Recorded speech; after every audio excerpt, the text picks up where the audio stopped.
Bonsoir chers téléspectateurs, et je suis ravie de vous revoir après, disons, un mois ou peut-être plus d'absence, mais rassurez-vous, on a l'habitude de dire qu'il faut reculer pour mieux sauter. Nous avons reculé et nous espérons que vous allez vous-même juger par ce que nous allons vous proposer et vous allez nous dire si oui ou non nous avons pu faire ce bond. Avant d'entrer dans le vif du sujet, permettez-moi de vous présenter les vœux de meilleur pour la nouvelle année. C'est vrai, elle est entamée, mais elle est entamée juste de 2 mois, donc on peut encore se permettre de passer les vœux les meilleurs à nos connaissances. Alors nous sommes de nouveau de retour avec votre émission Le Monde Inconnu. Nous allons passer 90 minutes ensemble cette fois-ci avec de nouvelles rubriques, avec de toutes nouvelles choses pour votre plaisir, mais bien sûr pour votre édification. Et ce soir encore, je suis accompagnée du professeur Emmanuel Glipote qui va bien sûr nous accompagner durant cette soirée et qui sera toujours là pour vous. Bonsoir, professeur. Bonsoir. Bonsoir, Laura Agathe. Un bonsoir renouvelé à tous les téléspectateurs des canaux internationaux qui font confiance à notre équipe et qui, certains réclamaient déjà notre présence à l'antenne, sur les ondes, comment on peut dire ça, parce qu'ils pensaient que nous allons, avec les best-of calés comme ça, on ne va plus revenir à eux. Alors ce soir, nous sommes là, une fois de plus, et nous pensons que, comme tu disais tout à l'heure, ils vont apprécier le travail que nous sommes en train de vouloir faire, parce qu'il faut rénover, mais peut-être qu'on n'a pas rénové, mais on va plutôt s'améliorer, et peut-être pas. On va le faire au fur et à mesure, et avec leur appréciation et avec leurs suggestions, nous croyons aller jusqu'au bout de la logique, celle de les satisfaire davantage, quoi. Alors, puisqu'on parle de vous satisfaire, vous avez dès à présent la possibilité de nous envoyer vos cas. Nous allons prendre sur nous de sélectionner chaque cas par semaine et nous allons tabler sur ce cas le mardi suivant.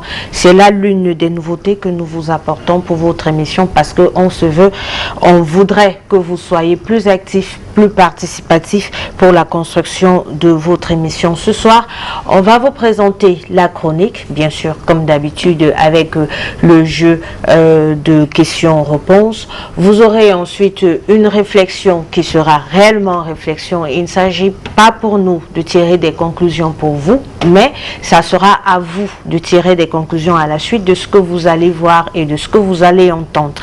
Vous aurez également une page pratique, c'est-à-dire on va vous montrer ce soir comment faire une méditation de façon pratique. Il n'est plus question de s'attarder uniquement sur la théorie, entre guillemets, mais cette fois-ci, on va le faire de façon pratique pour que vous puissiez vous aussi essayer de faire cela à la maison. Et bien sûr, vous aviez la possibilité de participer à votre émission en nous envoyant des messages et les cas qui seront étudiés pour le mardi prochain. Alors, on va commencer l'émission avec la chronique et on se retrouve juste après.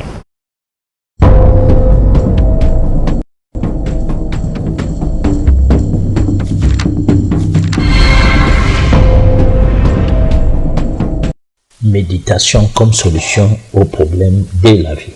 Dans le cadre de votre émission Le Monde Inconnu, vous avez remarqué qu'avant la trêve initiée en vue de reloquer la dite émission, nous avons passé un temps assez long à échanger sur le culte de la méditation avec une série de chroniques et jeux de questions-réponses. Dans ce registre de cesse, nous vous avons promis que, quoi qu'il en soit, nous finirons par détailler la donne métaphysique de la méditation. Dans un premier temps, d'édition en édition, nous l'avons comparée à la prière, en essayant de prouver qu'elle peut servir d'instrument pour le devenir de l'humanité. Notre préoccupation était de dégager le rôle de la méditation opposé à celui de la prière. Dans cette comparaison, parce qu'il s'est avéré que la prière se retrouve sous la camisole d'inefficacité que dans les pays du Nord, étant donné que leurs populations ont cessé de fonctionner sous le prisme de la foi aveugle que leurs églises se sont mises à fermer boutiques, contrairement à la population de l'Afrique où on assistait à une éclosion tous azimuts des églises. Le thème « l'occulté de la méditation face à la prière » par exemple faisait l'objet d'une mesure idoine visant la voie du salut. Celle qui suscite le sérieux à reconnaître que c'est dans la spiritualité de profondeur que se trouve le vrai sentier occulte que chaque personne doit emprunter pour sa divinisation. Pour aller droit au but, précisons que la méditation est cet outil occulte qui permet d'aborder de la plus belle manière et en toute assurance les questions concernant le quotidien, précarité, chômage, famine, maladie, etc. Nous devons savoir qu'il revient à chaque personne de se prendre en charge, d'être à même de prendre son existence en main, surtout chercher à s'affranchir de toute dépendance, quelle que soit l'hégémonie, et surtout celle du monde occidental, un monde en mal de repères en soi, constitué d'un creuset de personnes douteuses et en même temps donneuses de leçons, car dans les rapports de force, ils s'imposent en maître sur l'humanité tout entière. Il y a plusieurs sortes de méditation. La méditation contemplative qui se fait en silence, la méditation en mouvement, la méditation qui nécessite l'utilisation des ingrédients, du genre bouger en sens et autres, parfois même qui se fait avec des mantras ou des sons de voyelles. La méditation transcendantale en vue de développer les chakras et autres. La méditation avec l'utilisation des objets tels que les pierres précieuses avec plusieurs variantes, etc. La méditation sert de guide pratique pour transformer la personne intérieure. Elle aligne une technique qui permet à l'esprit de s'éveiller, de se calmer, de continuer à se calmer jusqu'à ce qu'il atteigne un état de calme parfait. Ce calme est à recueillir dans la profondeur du corps en une sorte de repos de l'esprit afin de parvenir à l'état silencieux de soi sans limite et pleinement conscient. Ce type de méditation facilite les changements à l'intérieur de soi, tant physique que psychique. Ceci nécessite une participation très active du pratiquant de la méditation. Cela exige un certain effort impliquant la visualisation comme une sorte de GPS de ce chemin spirituel. Toutes les techniques de méditation proviennent des différentes philosophies et cultures, mais elles n'exigent pas une adhésion à un quelconque mouvement, à un groupe philosophique, moins encore de tomber dans l'adoration ou l'adoption des dogmes d'une quelconque religion. C'est l'état d'un plein potentiel de la conscience, un réservoir silencieux d'intelligence et de créativité illimitée que l'on trouve profondément à l'intérieur de l'esprit. Il suffit simplement d'ouvrir notre esprit pour tirer bénéfice des exercices qui suivent et qui transforment radicalement nos perspectives. Ce réservoir est le même que celui trouvé à la source de l'intelligence et de la créativité illimitée, profondément à l'intérieur de la nature elle-même. Disons que la méditation est un vaste domaine relevant de la métaphysique qui nécessite un important temps d'apprentissage pour mieux s'approprier de ces techniques qui vont vous permettre de maîtriser votre quotidien. Par exemple, en ce qui concerne le domaine de la santé, la méditation permet de mieux appréhender le fonctionnement de l'organisme en des aspects à maîtriser tels que l'équilibre acido-basique, entre autres l'étude de la montée du taux d'acide lactique, diminuant fortement au cours de la pratique de la méditation transcendantale, alors que sa concentration dans le sang, par exemple, ne se modifie pas notablement chez les sujets simplement assis au repos, les yeux fermés, même quand il s'agit de cas de stress. Alors professeur, ce soir vous nous parlez de la méditation comme solution à nos problèmes. Moi, de prime abord, je vais diviser sur la chronique que vous nous avez présentée en deux parties, parce que quelque part vous entamez avec les différents types de méditation. Mais avant d'entrer dans les types de méditation, on revient d'abord sur ce que c'est que la méditation.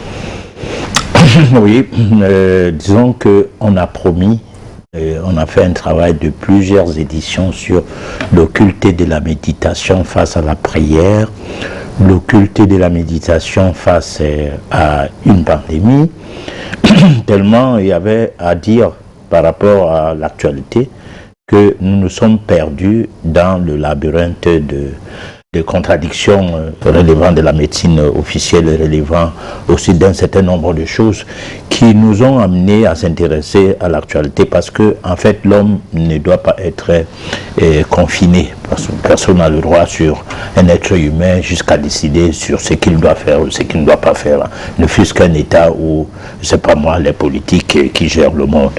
Alors donc on s'est mêlé à ça parce qu'il y avait un langage d'éthique à ressortir, parce que la métaphysique étant la mère des sciences, il fallait que nous participions à cet échange pour donner une orientation, pas un avis, mais une orientation totalement métaphysique. Et nous l'avons fait.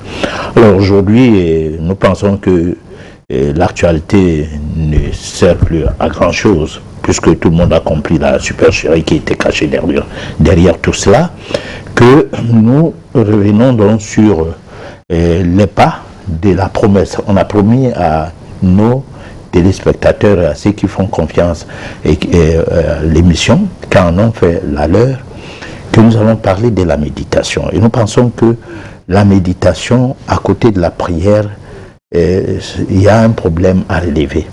Ce problème-là, c'est que la prière a été quelque chose qui a été enseigné comme nous mettant en contact avec Dieu et permettant à ce que Dieu nous écoute, permettant en même temps que nous puissions résoudre nos problèmes au quotidien.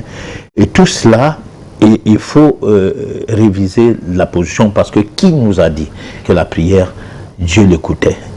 Et si c'est que Dieu nous écoute dans la prière et dans des différentes langues, on oublie que la langue de la prière avant c'était le latin, et qu'aujourd'hui on a multiplié, après que les missionnaires ont accompli leur mission, des prières à travers chaque région, et des langues se sont multipliées. Et là, on n'apprend pas la dévotion dans le vrai sens du mot. Si une dévotion fait semblant, il y a d'autres voies. Ces autres voies, nous pensons que c'est la méditation. Alors donc, la méditation, c'est une possibilité de chercher à savoir qui on est d'abord déjà, parce que la base, c'est déjà soi, parce que c'est vous qui voulez méditer, ce n'est pas quelqu'un d'autre. Bon, alors, vous voulez méditer, et quelles sont les règles à appliquer? Parce qu'il faut que vous sachiez que ce n'est pas quelque chose qui se passe comme si on avait besoin de prier, parce que quand on a besoin de prier à tout bout de champ, on peut prier lorsqu'il y a un repas, on peut prier lorsque on est en joie, on peut prier lorsqu'on est mal à l'aise, on peut sans aucune préparation au départ. Parce que lorsque vous arrivez chez un ami et qu'on vous présente un repas, déjà la bouche est pleine de salive et vous avez hâte à manger, mais quand même il faut s'exhiber avec des mots pour pouvoir prouver que soit vous êtes pasteur, soit vous êtes ancien de l'église, soit vous êtes un croyant, de quoi le prouver. Donc vous priez. Alors vous priez sans aucune préparation, de un. De deux, vous priez face à quel genre de nourriture? C'est-à-dire, qu'est-ce qu'on a préparé? Qu'est-ce qu'on est en train de présenter comme repas? Est-ce que ces repas-là méritent d'être consommés? Ou c'est simplement parce que dès qu'il y a un repas, quel que soit le repas, on se met à manger et on est content d'avoir reçu de Dieu et de la main des gens qui ont apprêté ces repas, la grâce de quoi reconnaître, de quoi dire merci à Dieu. Alors donc, la prière a un rôle, d'accord, mais la méditation, elle est une école. Donc, on doit apprendre à méditer. Voilà. Alors, professeur, on a l'habitude, on dit souvent que méditer, c'est respirer tout simplement. Est-ce que, alors, qu'est-ce qui serait la plus-value donc de la méditation dont vous parlez? méditer, c'est peut-être respirer aussi, c'est que quelqu'un qui a commis un gaffe, on va dire qu'il doit méditer son sort en prison ou dans une cellule. Ça ne peut pas être une expression anodine, mais ce n'est pas seulement dans les cas de détresse ou bien de, comment on peut dire, du genre à se poser la question que qu'est-ce qui m'arrive, pour qu'on puisse ainsi accompagner le soupir à ces questionnements, pour qu'on soit méditatif ou qu'on soit en train de méditer. Non. La méditation, c'est une technique, ou alors c'est un ensemble de techniques qui se cohabitent et qui permet à l'homme de baliser sa possibilité d'entrer dans un chemin. Et ce chemin-là, on appelle ça la spiritualité. Si nous considérons la spiritualité comme chemin, ce chemin nous sert à quoi? C'est ça la question, parce que là, il faut que cette question soit répondue. Et naturellement, l'homme doit vivre le fondement même de sa vie, qui se passe par des choses qu'il découvre, parce que imiter ce qui est mauvais est plus facile que de venir comme ça, à partir de rien, commencer à faire quelque chose qui est bien. Alors, si quelque chose se passe bien sous les yeux d'un enfant, ce serait inaperçu pour l'enfant. Mais si quelque chose de pas bien, ça des insultes, jeter les cailloux, lancer du sable à ses collègues de jeu, certains enfants vont imiter ça facilement, pendant que d'autres disent on ne fait pas des choses comme ça. Ben, ce genre de jeu peut se jouer pendant longtemps, jusqu'à une grande personne passe par là et rappelle à ses enfants que ça ne se passe pas comme ça. Donc c'est facile d'imiter des choses qui ne sont pas correctes. Et c'est facile de manger des nourritures qui ne servent à rien. Que des logiques qui voudraient bien qu'on se pose la question, pourquoi je fais ceci, le pourquoi c'est là.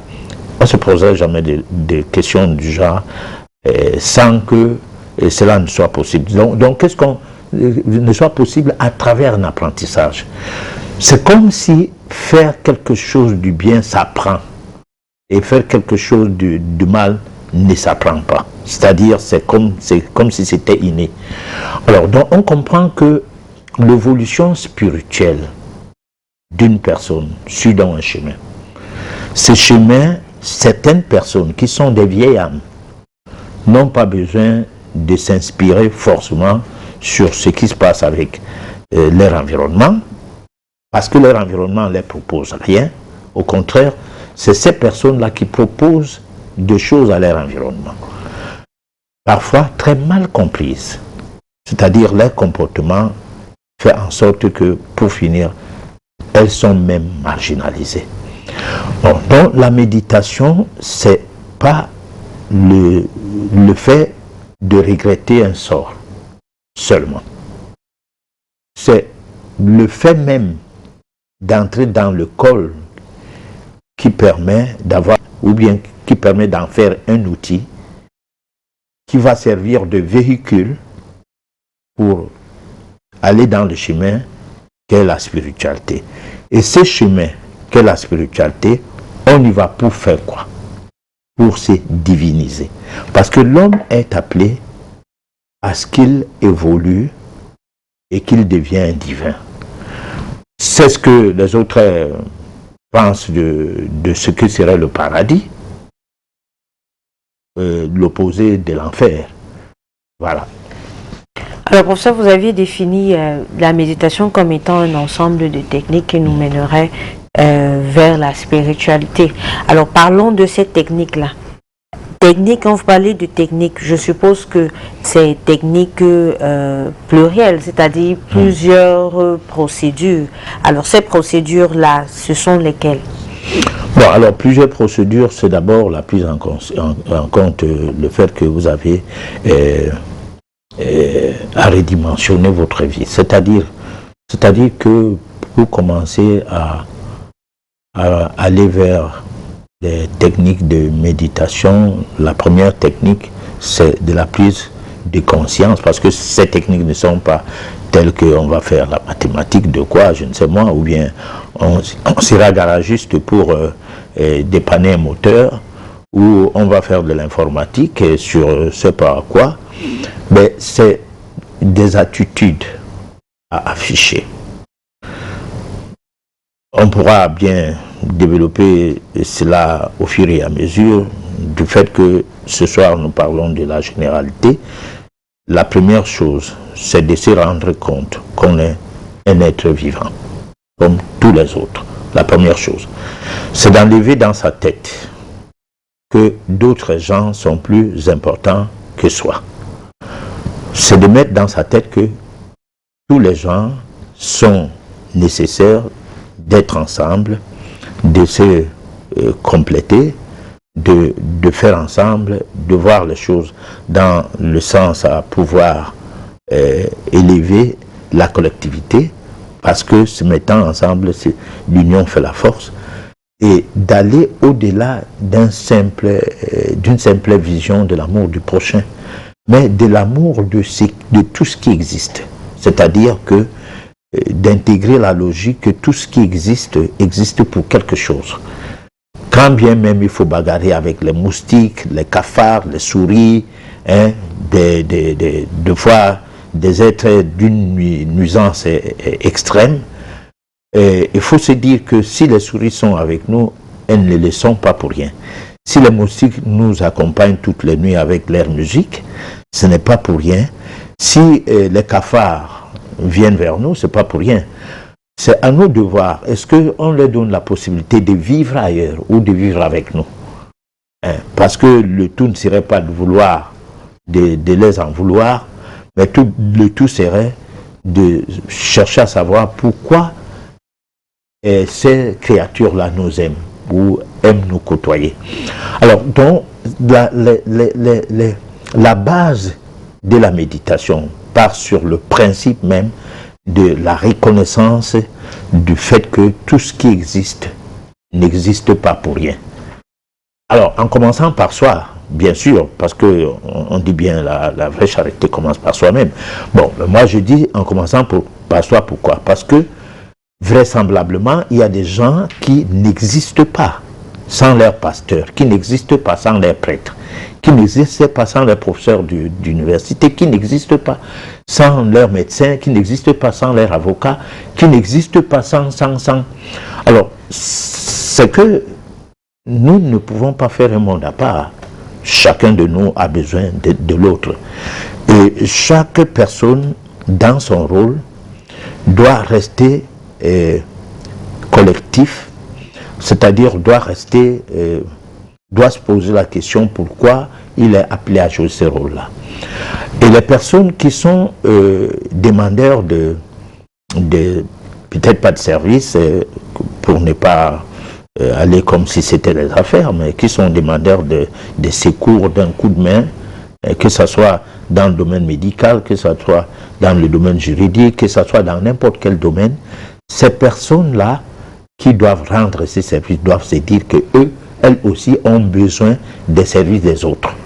Donc, on fait un monde où personne ne doit se dire indispensable par rapport à l'ensemble de tout ce qui constitue ce monde. Donc, le premier pas, c'est d'abord reconnaître que on est dans un monde où on a quelque chose à apporter. Parce que si vous pensez que c'est d'autres gens qui doivent faire à votre place, si vous pensez que quand vous avez un problème de santé, c'est le médecin qui doit s'occuper de vous, au point où vous partez pleurnicher chez le médecin pour lui poser le problème, dans le sens que mon docteur, j'ai quoi, je souffre, dites-moi ce que j'ai. Lui, il ne marche pas avec vous, il ne mange pas les brochettes avec vous, il ne boit pas les bières, les chocolats, les cacahuètes, tout ce que vous voyez dans la journée, vous en faites de votre digestif une bonne poubelle de tout ce qui vous plaît à manger, jusqu'à cumuler des déchets qu'au bout d'un moment, ce cumul-là produit une certaine malaisance qui fait en sorte que la réponse par rapport à ces déchets voudrait bien que vous soyez assistés. Alors donc, il faut de prime abord tenir compte que le corps que vous portez, c'est le temple de Dieu. Et Dieu ici, c'est la vie. Parce que nous l'avons toujours dit. C'est-à-dire, il faut pérenniser la vie de la plus belle manière, quoi. Un mode de vie qui voudrait bien que vous ne soyez plus une personne qui nuit aux autres. Parce que si vous avez une maladie et que vous ne partez pas à l'hôpital, c'est vrai que le médecin n'aura pas de quoi manger, mais sauf que quand vous partez à l'hôpital avec une maladie que le médecin n'y comprend rien, il est dans une situation de nuisance pas possible. Même s'il faille qu'il se contente de ce que vous lui apportez comme soutien financier, en mangeant cet argent, on va bien reconnaître que ça c'est l'argent qu'il a pris comme ça, mais vraiment, votre cas n'en valait pas la peine que ça lui soit adressé. C'est-à-dire, la base, c'est un mode de vie. C'est la prise de conscience de soi pour un mode de vie qui pérennise Dieu en soi. Ça, c'est la base. Voilà. Alors, professeur, avant de passer sûrement à je vais dire, à la deuxième partie ou alors au deuxième principe de la méditation, on revient sur la prise de conscience. J'aimerais bien savoir, parce que nous sommes là dans le cadre des techniques, parce que vous avez défini la méditation comme étant un ensemble de techniques.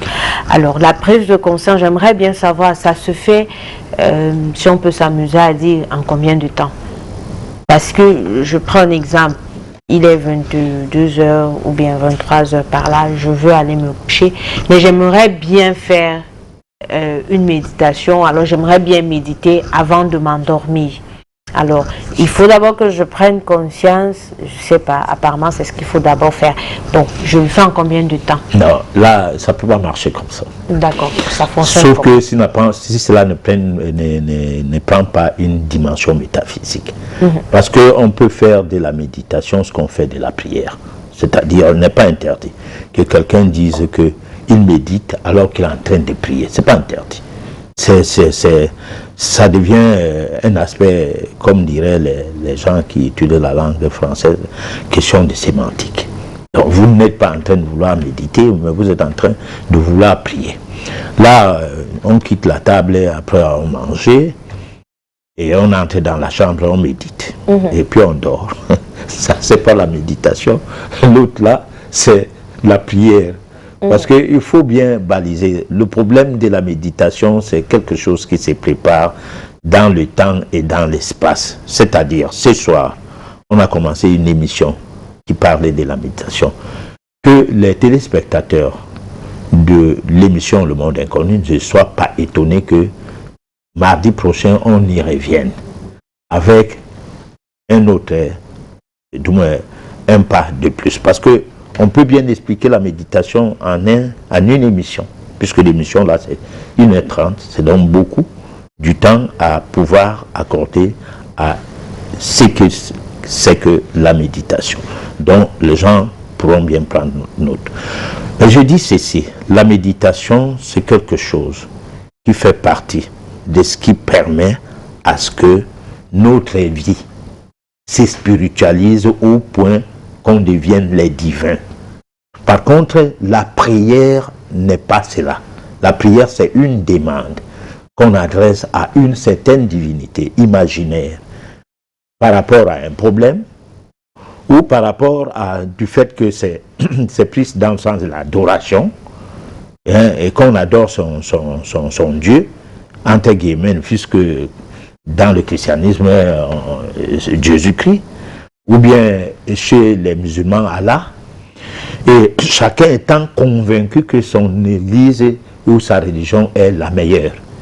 Bon, et là, et tu pries parfois rien qu'en imitant ce que fait le pasteur ou le prêtre, sans toutefois avoir pris du temps à étudier qu'est-ce que c'est que la prière. Ou alors, on a lu des documents écrits par des prélats, par des personnes qui, par le passé, ont pensé que pour mieux amener les gens à une certaine forme de morale, à une certaine formule de dévotion, il fallait écrire des récits.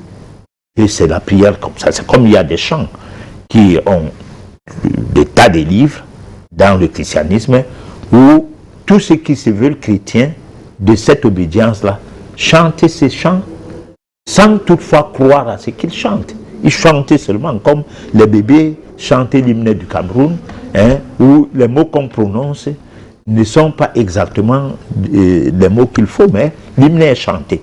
De même, souvent on chante, on danse et tout, et on est content, et là, tu vois comment les gens sont engagés, déjà gospel et tout, mais vois ce qu'il va faire après. Donc on change sa vie, on provoque un changement qui doit entrer dans sa vie, qui doit atteindre son quotidien, qui doit être quelque chose qui vous prépare à rentrer dans une voie. Et je dis bien, dans un chemin. Et ce chemin, c'est le chemin du silence, c'est le chemin de la spiritualité. Pour faire quoi? Pour devenir divin. Ce n'est pas pour aller au paradis, ce n'est pas pour attendre que le jour qu'on va mourir, qu'on se retrouve au paradis. Non, ce n'est pas cela.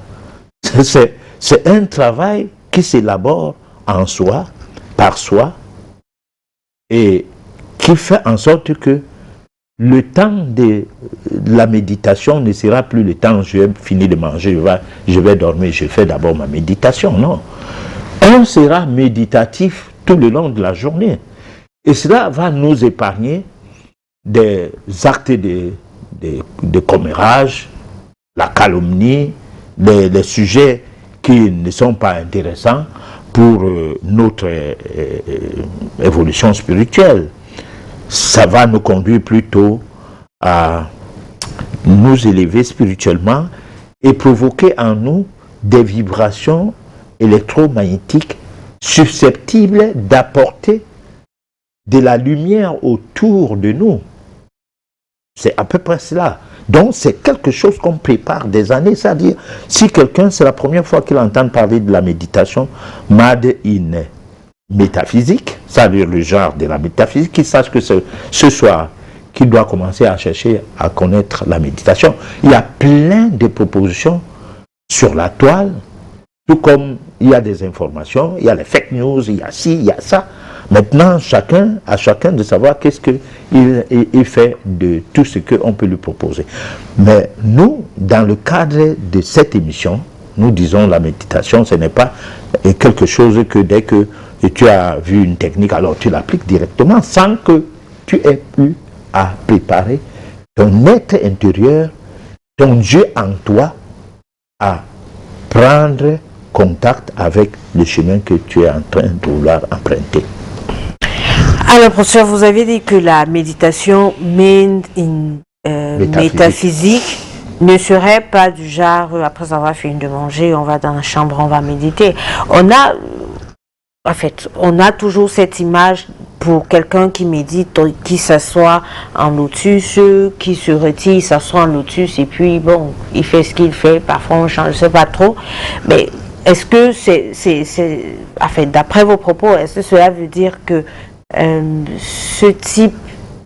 cette façon de faire n'est pas une métaphysique, n'est pas de la méditation, ou alors ça se passe comment? Non, la méditation, on l'a dit dans le cadre de cette, dans la chronique, qu'on retrouve ça dans toutes les cultures, parce que c'est un aspect philosophique, déjà. Et qui dit philosophie, dit ce qui est au-dessus, parce que en fait, quand on dit métaphysique, on voit derrière tout ça la philosophie.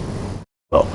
Alors, maintenant, c'est une situation qui va dans le sens que chez les orientaux, ils peuvent avoir les manières de se mettre en posture pour pouvoir aborder une séance de méditation. C'est ce que font les Arabes avec leur manière de prier. Là, nous avons des religions traditionnelles. par les religions de Dieu. C'est-à-dire, quand un musulman prie, il prie selon la tradition arabe, qui voudrait que tantôt tu mets les mains en haut, tantôt tu es sur les genoux, tantôt tu t'assois penché, tantôt tu mets la tête sur le sol. Hein? Tout cela, ça c'est des méthodes qui cadrent avec la tradition arabe. Alors maintenant, si c'est que c'est méditatif, si c'est que c'est la méditation, c'est que c'est la manière des Arabes de méditer. Cela n'est pas une mauvaise chose. Mais si c'est la prière, c'est que c'est la manière des Arabes de prier. Bon, nous, les Africains, étant donné que nous avons été colonisés par deux courants, hein, d'un côté, les Européens, qui, prenant de l'Occident, de l'Afrique, leurs choses, nous ont plutôt amené Jésus. Et de l'autre côté, il y a eu la colonisation arabe. Ce qui voudrait dire que quand tu es colonisé par un peuple, vous adoptez leur Dieu. Ça a été toujours comme ça dans l'histoire du monde. Il n'a jamais été question que, d'abord, vous adoptez leur nom. Pour que tu sois un bon musulman, il faut avoir le nom d'un arabe. C'est lui-là qui était saint. Le nom de quelqu'un de ton village ne sera jamais connu de saint. Parce que toi, tu n'as colonisé personne dont ton village n'avait pas de saint. Pour que tu aies un bon nom religieux chez les Occidentaux, c'est les prénoms qui nous sont des noms de baptême et qui nous font trop plaisir. Hein? C'est que quand on t'appelle par ton nom de famille, tu rechignes. Bon, donc, le problème de la méditation, c'est un problème d'abord culturel, non, philosophique, puis culturel. Ça veut dire que chaque peuple du monde a sa façon de méditer, même si méditer étant une philosophie, méditer deviendrait en même temps une tradition. Parce que la tradition, en quelque sorte, quand elle ne prend pas une dimension coutumière, elle se veut universelle. J'entends une tradition qui ne prend pas une dimension coutumière. C'est celle que on rencontre partout. Par exemple, méditer ou prier, c'est une tradition. Tout le monde prie, tout le monde médite, c'est pas quoi. Mais maintenant, la dimension coutumière est la façon dont on choisit de faire sa méditation ou de faire sa prière. C'est là où le côté coutumier rentre. Donc, le fait de s'asseoir dans une posture comme le font les Asiatiques, ça ne s'est fait donc pas en un temps de mouvement. Ça s'est fait depuis le bas âge. Et c'est accompagné d'un mode de vie qui est totalement lié soit aux traditions qui se veulent mondiales, soit aux formes de traditions qui rentrent dans les coutumes de ce genre-là. Parce que dans nos coutumes, il y a la manière de manger. Les nourritures que nous mangeons affectent notre sang, montent au niveau de notre cerveau et nous donnent une manière de penser.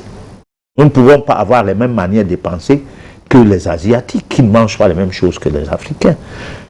Nous avons la même manière de penser des Européens aujourd'hui parce qu'on a abandonné nos nourritures, nos traditions alimentaires. Et nous développons les mêmes maladies que les Européens qu'on n'avait pas avant. Diabète, hypertension, cancer et tout, nous vient de l'Europe. Pour qu'un homme noir de l'Afrique ait un cancer provenant des colorants qu'on boit dans les sucreries ou qu'on boit dans les médicaments, vaccins et tout, ça ne pouvait pas exister. Puisque les excipients des médicaments développent des cancers, sont tératogènes, sont génotoxiques, sont tout ce que l'alimentation et les cures traditionnelles ne peuvent pas produire. Donc, on ne peut pas parler de la méditation du domaine spirituel dans le but de transcender sa dimension d'homme pour aller à la dimension divine en passant par n'importe quel repas, en passant par n'importe quel genre de pratique, si ce n'est qu'en tenant compte qu'il y a deux forces qui alimentent l'être humain. Il y a la force céleste et la force tellurienne, c'est-à-dire les forces de la terre et les forces de l'air. La mamelle nourricière de tout ce qui existe dans les trois dimensions, la dimension du monde, du moins dans les trois mondes, le monde minéral, le monde végétal et le monde animal, c'est la terre qui est la mamelle nourricière. La terre nourrit les pierres. Il y a plusieurs types de pierres. Il y a les pierres qui ne grandissent jamais. Il y en a des pierres qui sont des rochers qui se redimensionnent, qui arrivent à un niveau et meurent.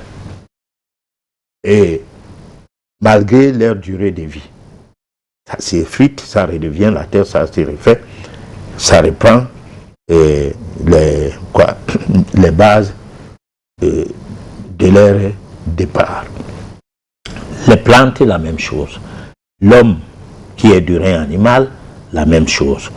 Alors maintenant, si nous voulons obtenir du Père Céleste le pain quotidien que les religieux utilisent tant bien dans les prières, c'est l'air que nous respirons.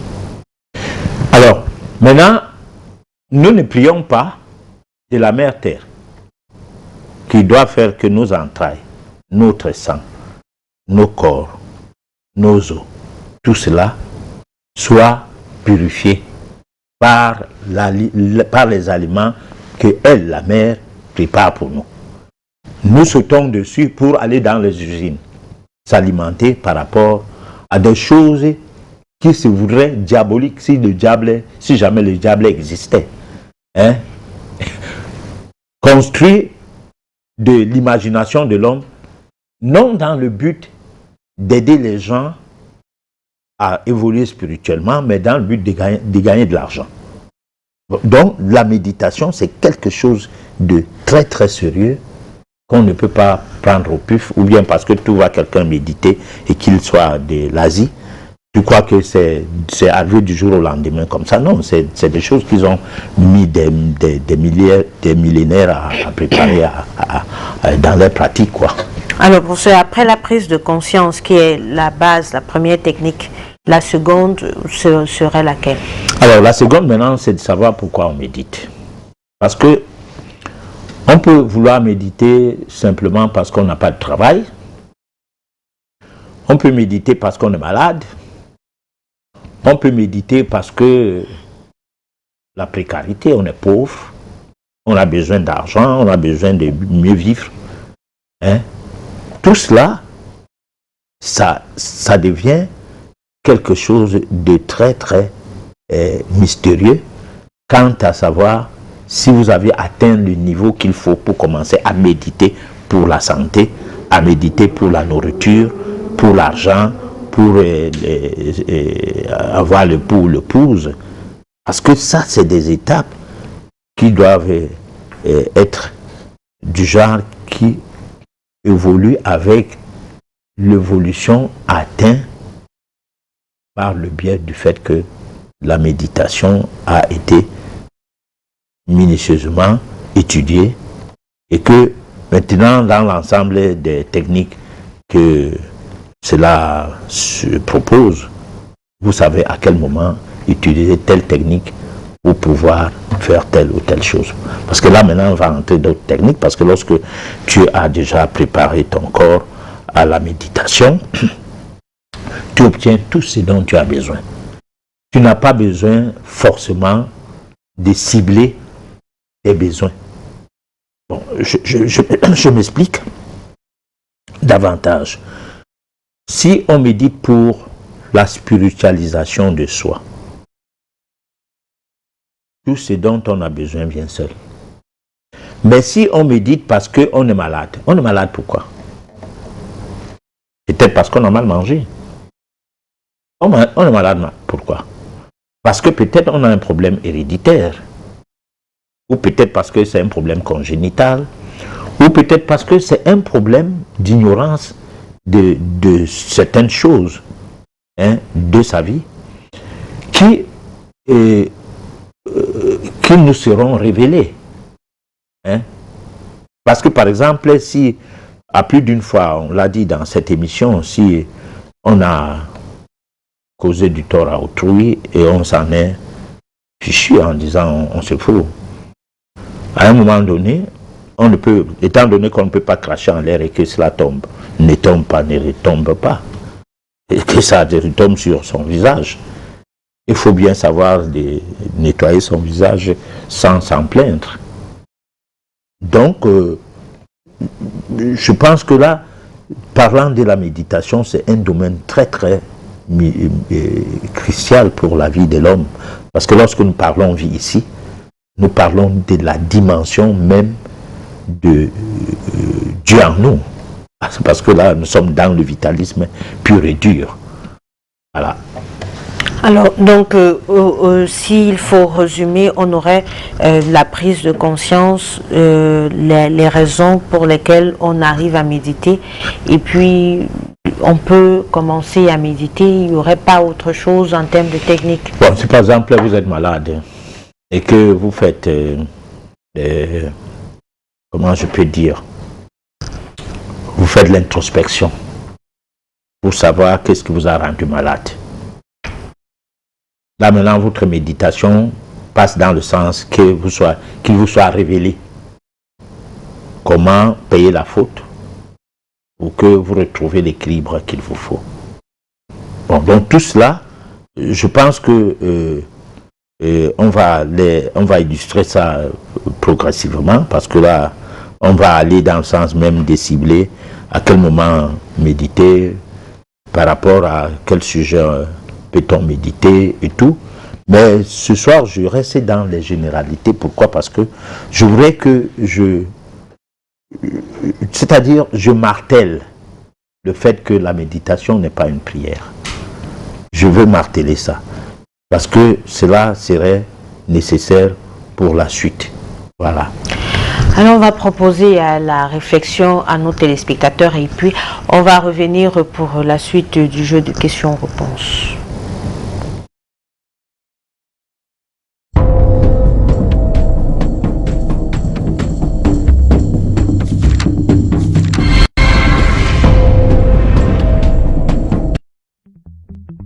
La peur des chiffres. D'abord, il y a eu le chiffre des morts. Puis, les morts diminuant, il a fallu trouver d'autres chiffres, les réanimations. Puis, les personnes en réanimation diminuant, on a trouvé les chiffres des hospitalisations. Les hospitalisations diminuant, il fallait trouver d'autres chiffres. Alors, on a testé en masse pour obtenir ces chiffres et on a eu l'épidémie des cas, c'est-à-dire des gens pas malades mais qui ont côtoyé le virus. Puis, pour culpabiliser tout le monde et augmenter les chiffres, on a inventé les cas contacts. Malheureusement, l'arnaque des tests PCR fut révélée. Le temps de trouver de nouveaux chiffres, il fallait maintenir les gens dans la peur, alors on a trouvé le variant, puis, pour plus d'effroi, le virus mutant. Puis le virus mutant hyper contagieux, puis le virus mutant hyper contagieux hors de contrôle. Et puis, voici la dernière trouvaille machiavélique qui va permettre de retrouver des chiffres tout en maintenant la peur, utiliser les enfants. Ni malade ni contagieux, un test salivaire sur mesure va pourtant permettre de refaire du chiffre en les testant en masse à la rentrée. Les ferait-on passer pour des malades du Covid pour entretenir la peur? Alors la réalité c'est quoi? Parlons plutôt des survivants au Covid. En France, 99,965% des personnes contaminées ont survécu au virus. En Angleterre, 99,972% des personnes contaminées ont survécu au virus. En Italie, 99,957% des personnes contaminées ont survécu au virus. Aux États-Unis, 99,983% des personnes contaminées ont survécu au virus. Ce sont des chiffres officiels que l'on ne vous présente jamais parce qu'ils sont rassurants. Quel est donc l'intérêt de faire peur à toute la population ? personne ne se pose la question. Alors, je voudrais simplement soustraire le pourcentage des personnes qui ont survécu aux 100% des personnes contaminées en France. Le résultat, c'est que 0,035% des personnes contaminées en meurent, et principalement des personnes âgées ou atteintes de pathologies lourdes et multiples. Donc, nos gouvernants ont ruiné notre pays, ont ruiné nos vies, ont ruiné notre joie de vivre, nous ont transformés en prisonniers et surtout ont supprimé en toute impunité nos droits fondamentaux sans qu'ils ne soient inquiétés d'aucune manière pour 0,035% des personnes porteuses du virus qui en meurent. Je dis bien 0,035% des personnes porteuses du virus ou supposées comme telles, les tests n'étant pas fiables à 100%. La gestion répressive de cette épidémie n'est pas plus grave que celle que les populations ont vécue dans le passé. Rappelez-vous la grippe espagnole entre 1918 et 1920, la grippe asiatique en 1957, la grippe de Hong Kong en 68, la grippe aviaire qu'on appelait H5N1 en 97, 2003 et 2018. Jamais les populations n'ont été réprimées à ce point et traitées en détenus en liberté provisoire. Alors que faire? Informez-vous les uns les autres avec les chiffres que je viens de vous citer, pour qu'ils comprennent les choses autrement que ce qu'on veut leur faire croire dans toute la presse pour les affoler, afin qu'ils cèdent volontairement leurs droits fondamentaux. La révolte commence par l'information qui permet à chacun de faire son propre choix en toute connaissance de cause.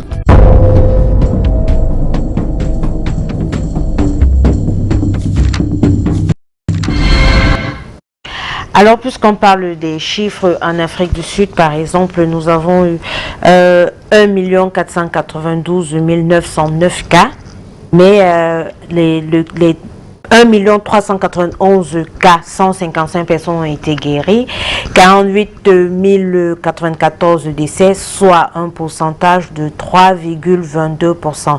En Égypte, on a 174 000 cas, 426 et 2209 décès, soit 1,26%. Au Cameroun, 32 098 cas, 479 décès, soit 1,49%. La liste, elle est longue avec des chiffres de ce genre.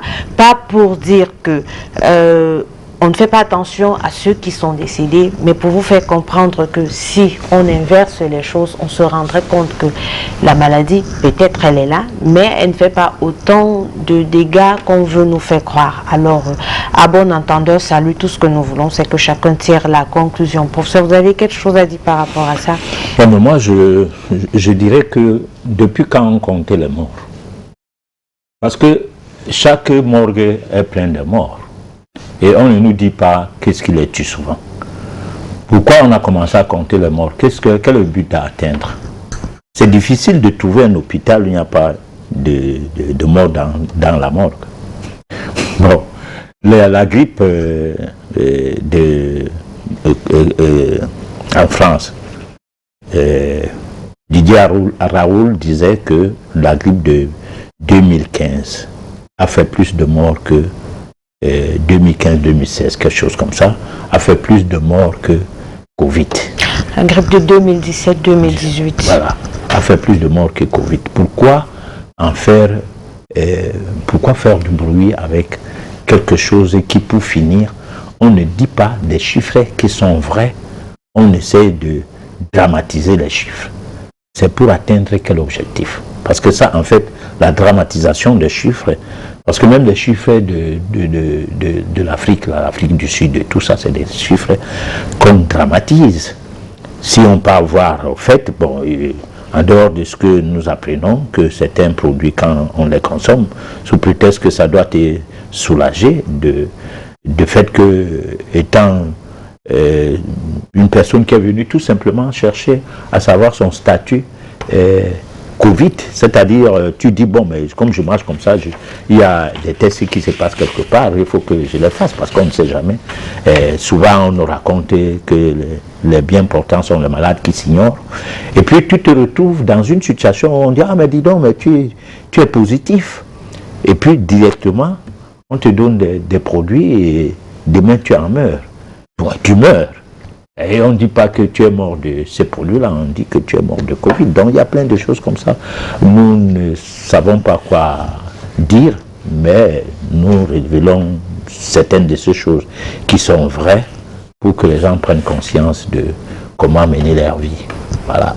Alors on va continuer avec la deuxième partie de nos questions, si bien sûr la technique nous le permet.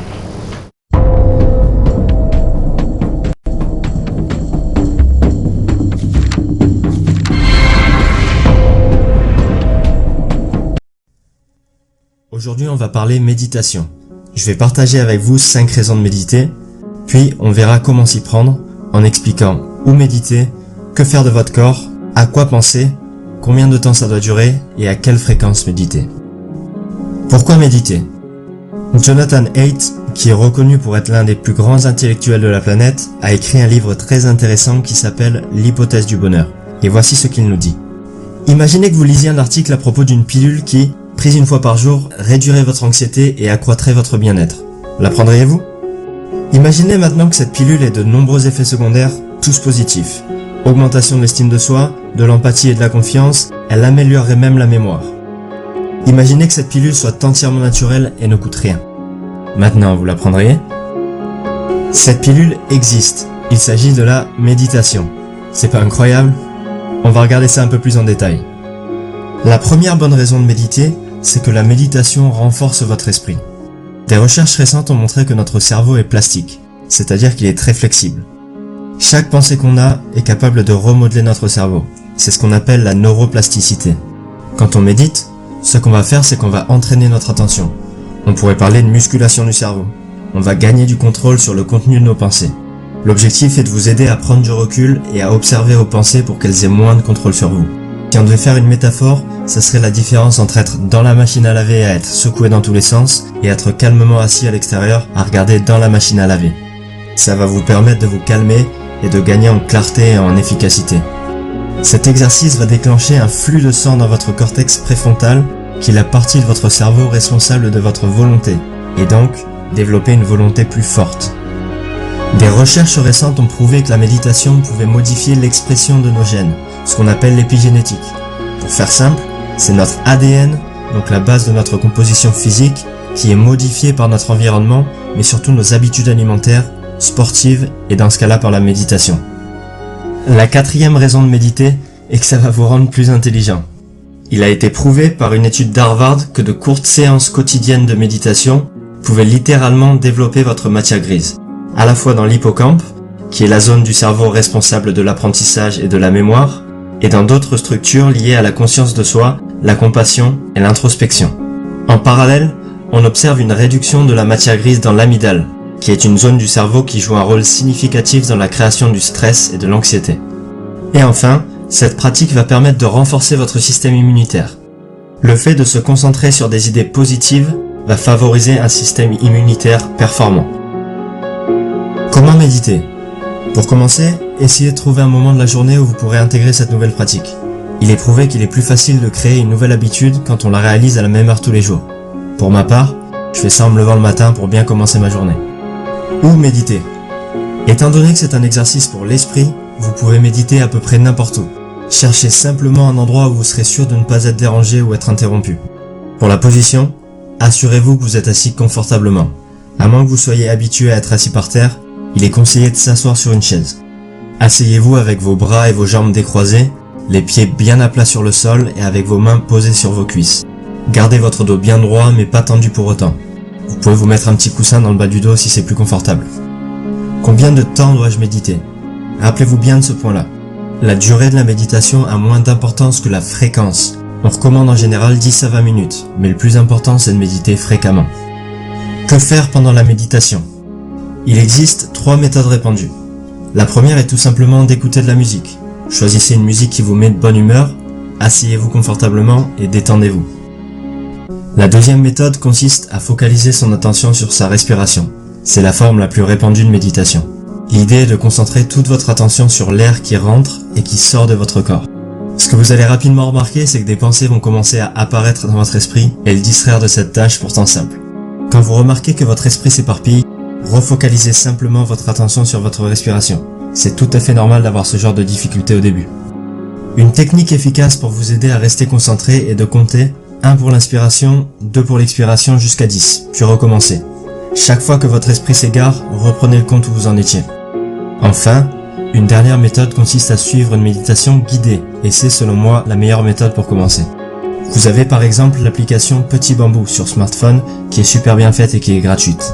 Les avantages, c'est que vous n'avez pas besoin de savoir méditer, vous êtes guidé tout au long de la séance et c'est souvent une méthode optimisée par des professionnels. À quelle fréquence méditer ? Afin de vraiment ressentir les bénéfices de la méditation, il est recommandé de méditer tous les jours. Pour ma part, je fais ça tous les jours 10 minutes entre le moment où je me réveille et le petit déjeuner. Ça a l'air simple, être assis en silence et concentrer son attention sur sa respiration. Pourtant, la méditation peut s'avérer difficile au début. Tout l'art consiste à s'y tenir et ne pas décourager pendant les premiers jours et les premières semaines. Vous verrez que ces petits efforts répétés de manière consistante peuvent avoir un impact majeur sur votre bien-être mental et votre vie en général. Lorsqu'un homme connaît la solitude du silence et ressent la joie de la quiétude, il est alors libéré de la peur et du péché. Je vous laisse sur ces belles paroles de Bouddha. Présentez à nos téléspectateurs un guide pratique, si on peut le dire ainsi, pour commencer à méditer ou alors pour s'exercer à la méditation. Mais jusqu'ici, j'ai toujours une question qui me vient à l'esprit.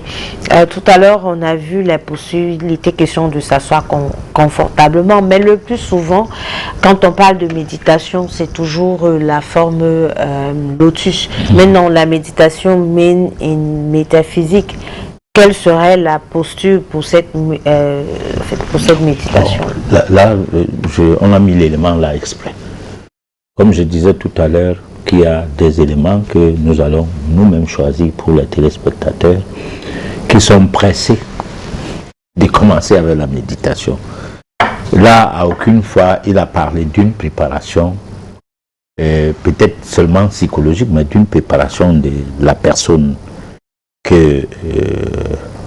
est, à prendre la méditation comme quelque chose qui permet à ce que on puisse évoluer spirituellement.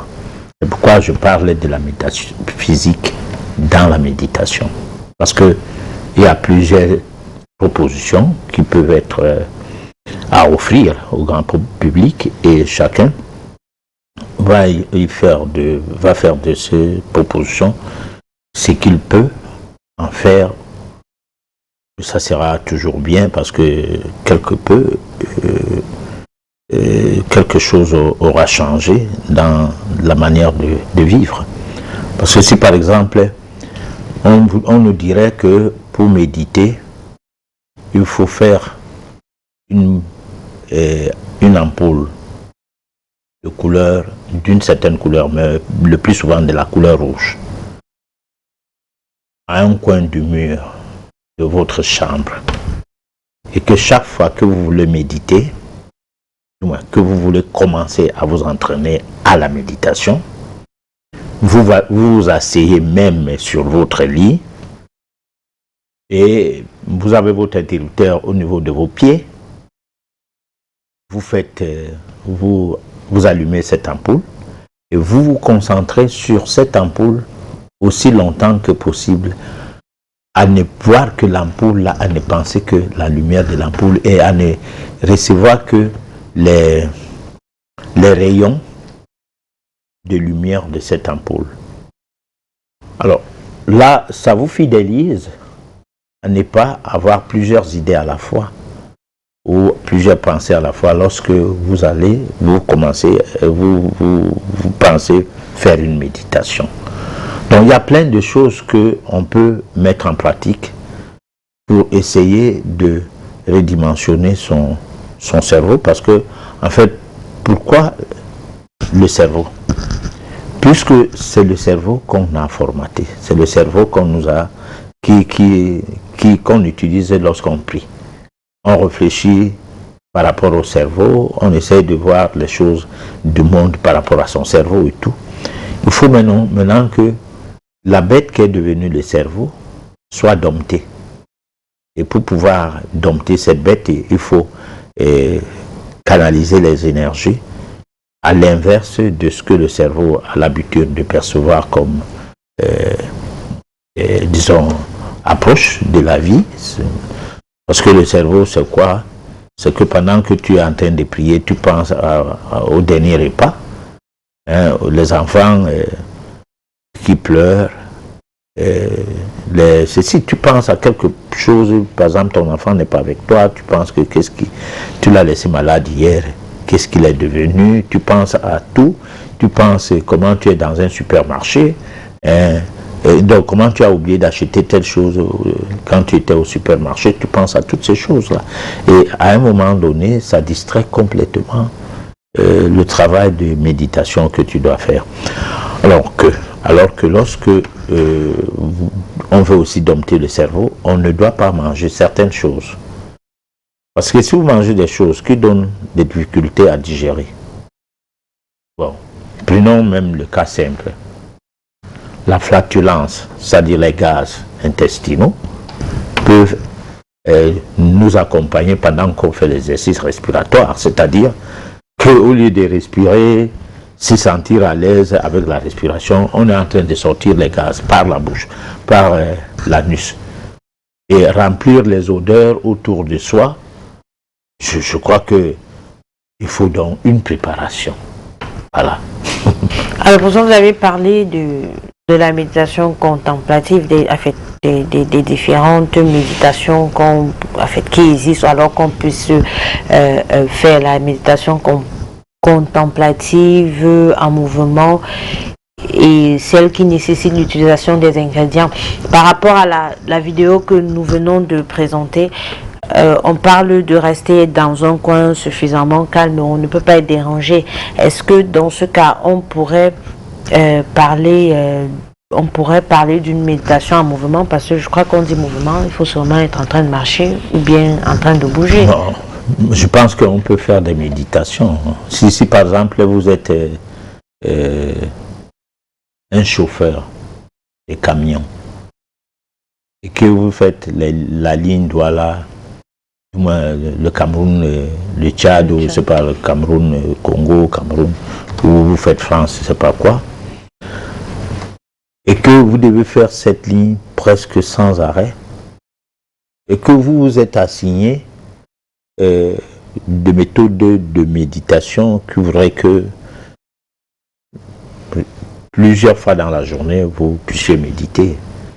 Alors je crois que même au volant vous allez méditer, hein. C'est tout comme en mangeant de la nourriture, on peut en manger en faisant des exercices respiratoires dans le but de manger en méditant. On peut marcher en route seul en méditant. Ça ne veut pas dire qu'on va se faire écraser par la voiture parce qu'on veut méditer. On reste attentif. On est sur le trottoir, on fait des enjambées avec des exercices respiratoires adéquats parce qu'on est en train de méditer. Donc là, vous êtes en train de méditer en mouvement. Maintenant, la méditation contemplative, on verra bien. Toutes ces méditations, disons que l'approche de ce soir, comme je le disais tout à l'heure, qu'est-ce qu'on met comme ingrédient dans la méditation contemplative, on le verra. Parce que là, c'est des dimensions de méditation qui font en sorte que, comme on le disait à la fin de la chronique, qu'il faut avoir la maîtrise de sa santé par le fait de maîtriser son équilibre acido-basique. La méditation permet donc, dans le même temps, d'éliminer les déchets qui sont fluidiques, parce que dans la respiration, contrairement au masque qu'on nous met au nez maintenant pour que nous ne respirons que notre gaz carbonique, mais dans la méditation, on peut accélérer le rejet des déchets par le rejet du gaz carbonique. Et cela, tout cela concourt à la purification du sang, à la purification de soi qui doit passer par la purification du tube digestif d'abord. Parce que comme je disais tout à l'heure, vous ne pouvez pas vous asseoir pour faire une méditation. Quand vous commencez à respirer, vous allez provoquer un mécanisme qui voudrait que une partie du gaz intestinal, des gaz qui sont à l'intérieur de votre tube digestif, soit évacué.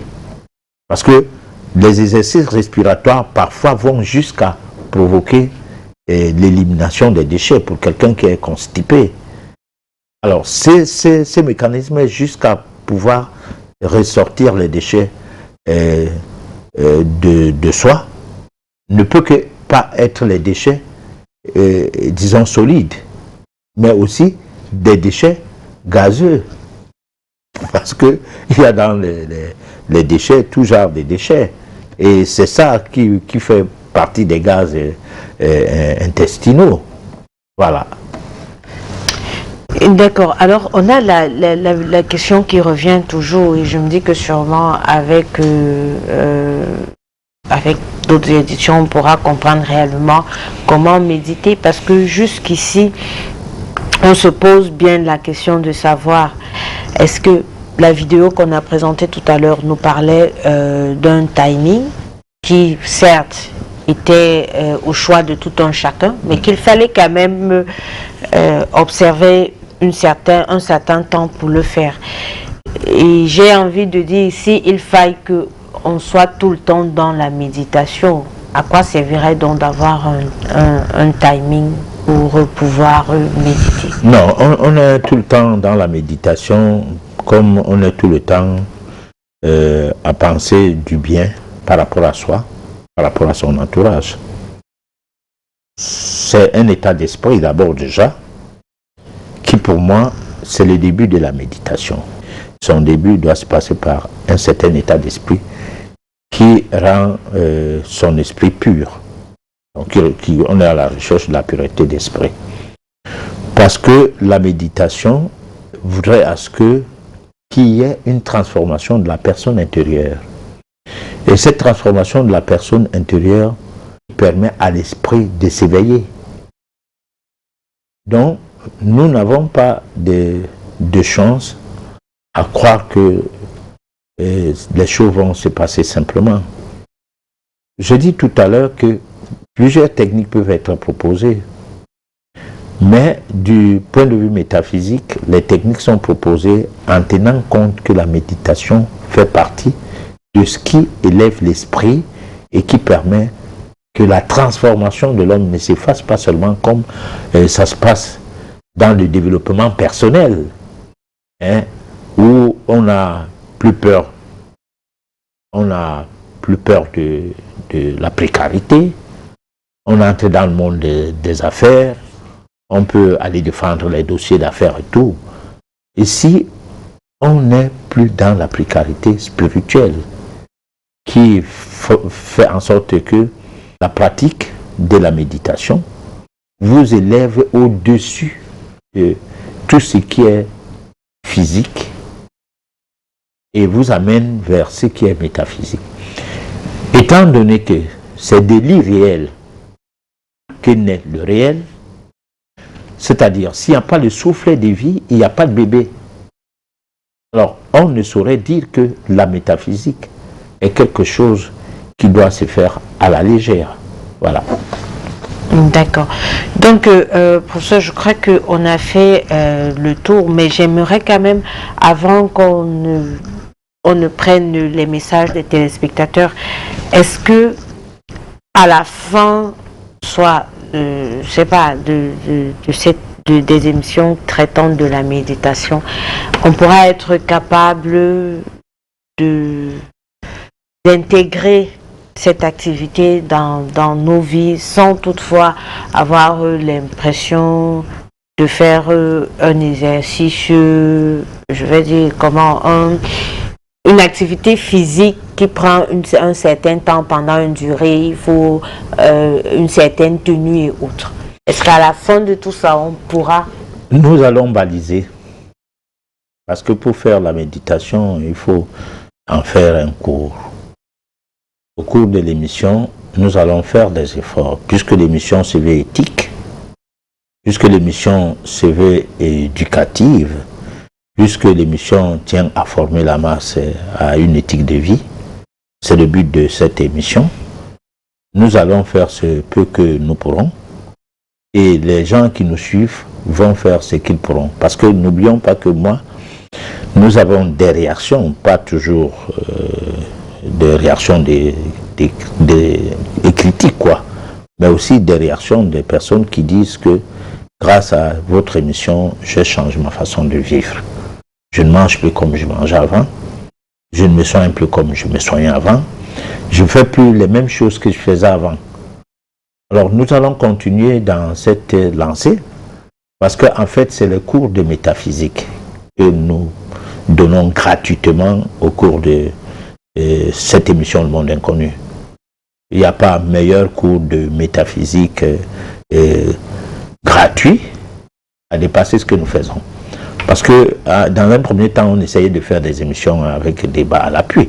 On a constaté que toutes les émissions qui concernent le monde des mystères dans les autres télés et qui ont les débats, les gens s'exhibent linguistiquement et s'exhibent mystiquement et font la propagande de leur label ou de leur obédience au-delà de ce que le téléspectateur attend comme formation. Parce que la radio, la télévision et tout peut aussi être un cadre qui forme la population, surtout la population africaine, qui est totalement noyée dans du n'importe quoi, depuis l'époque de l'esclavage, en passant par l'époque de la colonisation, et aujourd'hui dans l'époque de la néocolonisation. Tout est confus. Alors il faut des émissions qui font en sorte que la prise de conscience puisse revenir, parce que nous ne sommes pas des caniches du tout chez le vétérinaire. Et le vétérinaire ici étant les structures de blanc mis en place, que ce soit du domaine scolaire, que ce soit du domaine médical, que ce soit du domaine religieux, et que ce soit du domaine de la démocratie, tout ce qui se rapporte, ça va dans tous les sens. On fait les coups d'État médiatiques à un président d'un grand pays, en attendant, il n'est plus président à partir des radios et télévisions. Et on parlait de démocratie et puis on appuie ça tellement que, c'est-à-dire on est dans un monde à l'envers. Mais je crois que l'Africain doit se dire que ces gens-là ne sont pas des modèles. Le modèle, c'est quelque part, c'est nous qui devons aller chercher ces modèles parce que c'est nous qui avons été modèles avant. Mais pour avoir aussi fait des conneries, nous nous sommes retrouvés à la place que nous sommes aujourd'hui, et ces gens-là vont aussi se retrouver à la place qu'ils mériteront pour avoir mal conduit le monde pendant leur hégémonie. Voilà. Alors on va prendre les messages de nos téléspectateurs et puis en fait c'est le SOS téléspectateurs. On va revenir après le jingle pour prendre les messages et apporter des réponses.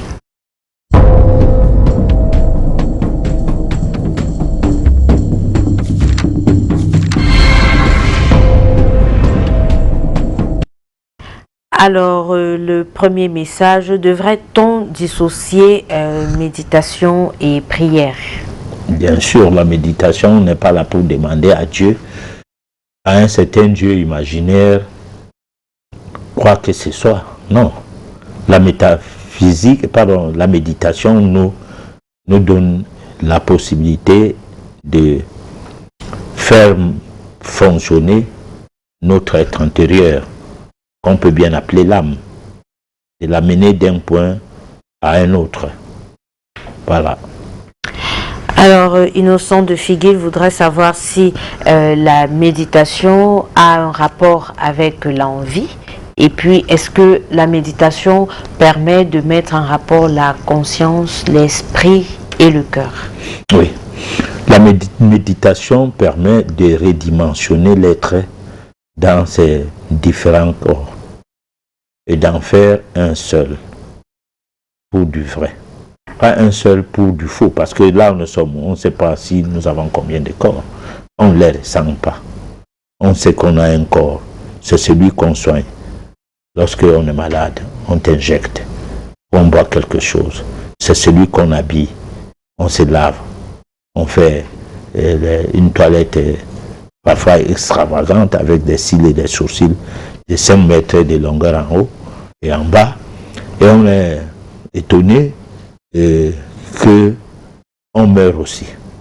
Donc la méditation, c'est une manière de rendre son être ce qu'il a à l'origine, c'est-à-dire d'aller vers l'origine de son existence, c'est-à-dire d'aller vers la réponse, de savoir pourquoi on est né, c'est-à-dire d'aller dans un sens où on se pose la question, c'est-à-dire comment se connaître, pour dire connais-toi toi-même afin de connaître Dieu. Voilà. Alors pour ce, un téléspectateur voudrait bien savoir, est-ce que la méditation ne serait-elle pas une sorte d'introspection? Disons tout ça à la fois. C'est-à-dire que si à l'âge où je suis là maintenant, que je commence à penser que je dois faire la méditation avec ça, je crois que ça me permettra de regretter tout ce que j'ai fait dans le passé, contre soi-même et contre autrui, d'abord. Parce que pendant qu'on balisait les choses, il faut bien qu'on essaye de faire de sa vie une introspection, qu'on essaye de regarder le rétroviseur de sa vie et voir les choses qu'on a bien faites et que les choses qu'on n'a pas bien faites. Voilà. Et quels sont les critères d'une bonne méditation? Ça revient? Les critères d'une bonne méditation, c'est qu'on médite pourquoi? Parce que c'est par là que ça commence. On médite pour que sa vie change. Et comment? Pour que sa vie change spirituellement. C'est pour ça qu'on médite. On ne médite pas pour avoir un immeuble, pour avoir un bon mari, pour avoir beaucoup de voitures, pour voyager comme on veut. Ça c'est des sous-problèmes là-bas. Mais pour que on essaie d'avoir un changement interne qui affecte l'externe. Le changement interne fait que votre couleur de peau peut changer sans avoir besoin de mettre les huiles. Hein? Votre intelligence va s'améliorer sans avoir besoin de beaucoup aller à l'école. Hein? Bref, ce changement interne va affecter le changement externe. Et puis les biens matériels qui vous sont de droit vous reviendront tout seuls par le biais de vos contacts et des petites choses que vous allez faire. Comme quoi, ça sera la réponse à votre comportement. Voilà. Alors professeur, on nous dit le plus souvent que quand on fait des exercices respiratoires, cela nous amène à nous évader dans l'esprit. Est-ce que les exercices respiratoires ne représenteraient pas une sorte de méditation?